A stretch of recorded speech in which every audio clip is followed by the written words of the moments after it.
ഇനി ഇപ്പൊ നിങ്ങൾ അതേ ഒരു തലക്കനത്തിലാണ് ഇരിക്കുന്നതെങ്കിൽ അത് മാറ്റിക്കൂടാ, നന്നായിക്കൂടാ.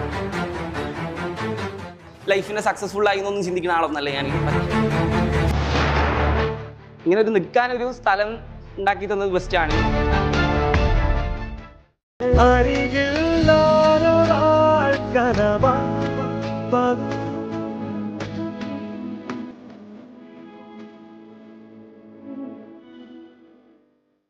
പുള്ളി അറിയോ?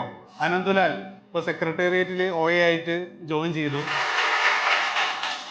അനന്തു തന്റെ 21ാമത്തെ വയസ്സിലാണ് ബെസ്റ്റിൽ വന്ന് ജോയിൻ ചെയ്തത്. 22ാമത്തെ വയസ്സിൽ തന്നെ സെക്രട്ടേറിയറ്റിൽ OA ആയിട്ട് ജോയിൻ ചെയ്തിട്ടുണ്ട്.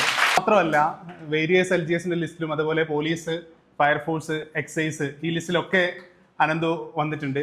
മൊത്തത്തിൽ 5 ലിസ്റ്റിൽ അനന്തു ഈ 22 വയസ്സിനുള്ളിൽ വന്നിട്ടുണ്ട്.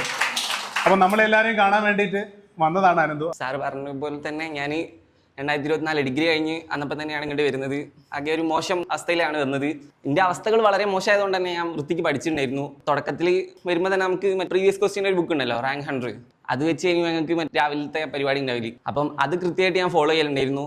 അതോടെ എക്സാമിൻ്റെ പാറ്റേൺ ഒക്കെ മനസ്സിലാക്കാൻ പറ്റി. പിന്നെ ഇങ്ങനത്തെ പരിപാടി കുറേ വീഡിയോസ് ഞാൻ കാണുന്നുണ്ട്. അപ്പോൾ ഞാൻ ഇങ്ങനെ വിചാരിക്കും, എനിക്ക് ഇങ്ങനെ ഒരു അവസരം കിട്ടുകയാണെങ്കിൽ ഞാൻ എന്തൊക്കെ പറയുന്നൊക്കെ വിചാരിച്ച് കാണുകയാണെങ്കിൽ അങ്ങനെ മറച്ചു വെച്ചിട്ടുണ്ടായിരുന്നു.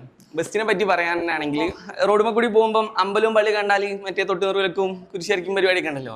എനിക്ക് പണി കിട്ടിയാണ്ട് പിന്നെ ഞാൻ കുന്നകലത്തൂടെ കുറഞ്ഞ സമയം ക്രോസ് ചെയ്തില്ലു.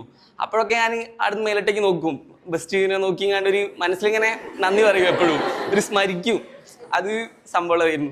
പിന്നെ ടീച്ചേഴ്സ് എല്ലാവരും നല്ല സാർമാരായിരുന്നു, നല്ല സപ്പോർട്ടായിരുന്നു. പിന്നെ ബെസ്റ്റിൻ്റെ പബ്ലിക്കേഷൻസിൻ്റെ പുസ്തകം എന്ന് പറയുമ്പോൾ നമുക്ക് വലിയ നമ്മുടെ തന്നെ ആയതുകൊണ്ട് നമുക്കൊരു വില തോന്നൂലല്ലോ. അതൊരു വലിയ ബുക്ക് സ്റ്റാൻഡ്, സുകുമാർ ബുക്സ് പറഞ്ഞേ.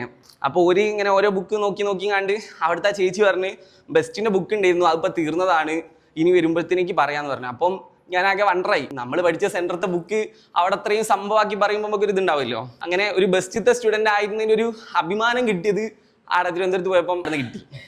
ഇപ്പം ഒരു ജോലി കിട്ടിയതിനെ കൊണ്ട് എല്ലാം തികഞ്ഞെന്നോ ലൈഫിനെ സക്സസ്ഫുൾ ആയി എന്നൊന്നും ചിന്തിക്കുന്ന ആളൊന്നല്ല ഞാൻ. ഇങ്ങനെ ഒരു നിൽക്കാനൊരു സ്ഥലം ഉണ്ടാക്കി തന്നത് ബെസ്റ്റാണ്. അതിന് എന്നും നന്ദിയുള്ളവനായിരിക്കും ബെസ്റ്റിനോട് ഞാൻ. ജോലി കിട്ടിക്കഴിഞ്ഞാൽ നിങ്ങൾ ആരും സർക്കാർ ജോലിക്കാരാവരുത്, മനസ്സിലായോ?